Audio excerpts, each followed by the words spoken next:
से बुद्धि और तर्क के लोग ब्राह्मण और क्षत्रियों में आपस में टकराने के लिए उपाय करते रहते हैं कि 21 बार क्षत्रियों से विहीन भूमि कर दी, भू कर दी, पृथ्वी कर दी। बात मजाक और हंसी की बात यह है कि अगर 21 बार क्षत्रियों को मारा तो क्या एक बार में जब सभी क्षत्रियों को मार दिया तो फिर 20 बार क्षत्रिय कहां से आए?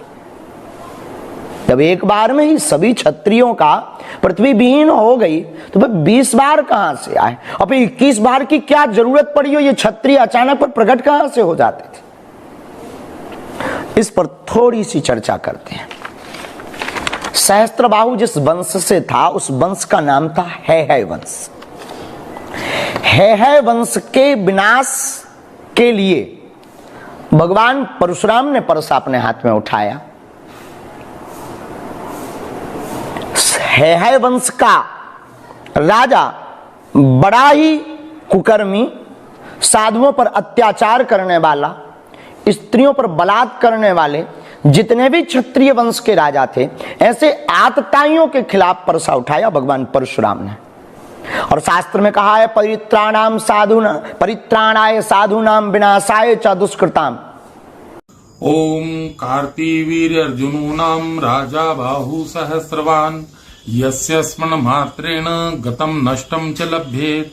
ओम कार्तिवीर्याय विद्महे सहस्त्रकराय धीमहि तन्नो अर्जुनः प्रचोदयात्। ओम कार्तिवीर्याय नमः। ओम सहस्रभावे नमः।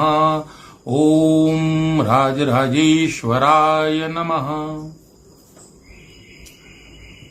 अभी अभी मुझे ज्ञात हुआ है कि धीरेन्द्र कृष्ण शास्त्री जी ने भगवान राजराजेश्वर कार्तिवीर्य सहस्त्रबाहु जी पर कोई विवादित बयान दे दिया है, कोई विवादित टीका टिप्पणी कर दी है।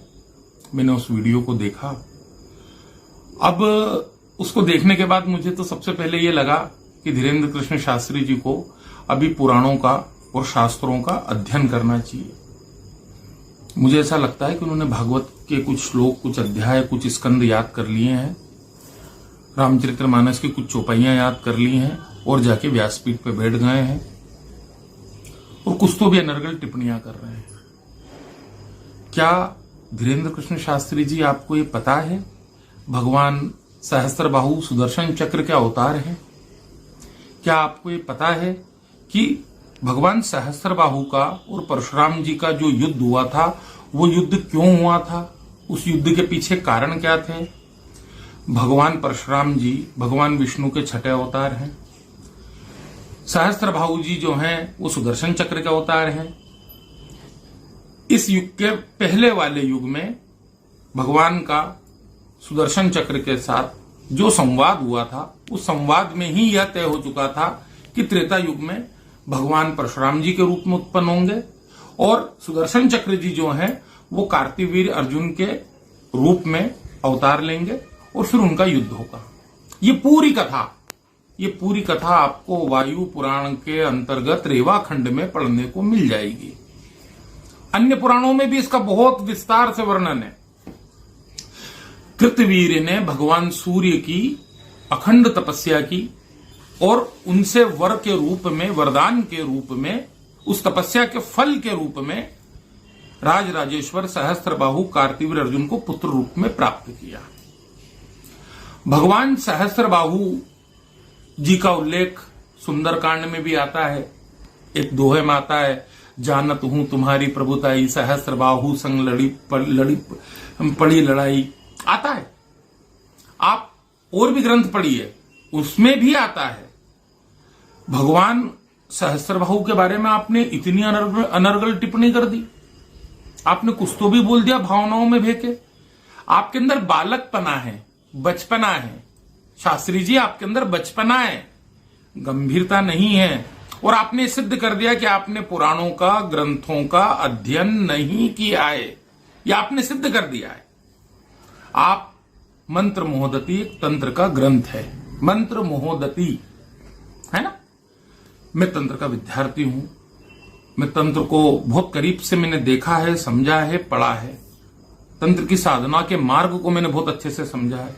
आप मंत्र मोहदती लाइए, उसमें पढ़िए, उसमें भगवान राजराजेश्वर सहस्त्रबाहु जी के दीपदान प्रयोग हैं, मंत्र प्रयोग हैं, भगवान को दीप अति प्रिय है, भगवान के यंत्र की आवरण पूजा पूरी है। भगवान सहस्त्रबाहु दत्तात्रेय भगवान के परम प्रिय शिष्य हैं।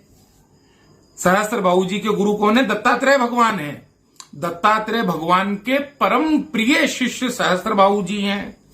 जब हम सहस्त्रबाहु जी के मूल मंत्र का जाप करते हैं तो उसके जो मंत्र के दृष्टा ऋषि हैं, जिन्होंने मंत्र बनाया है सहस्त्रबाहु जी का, वो स्वयं भगवान दत्तात्रेय हैं।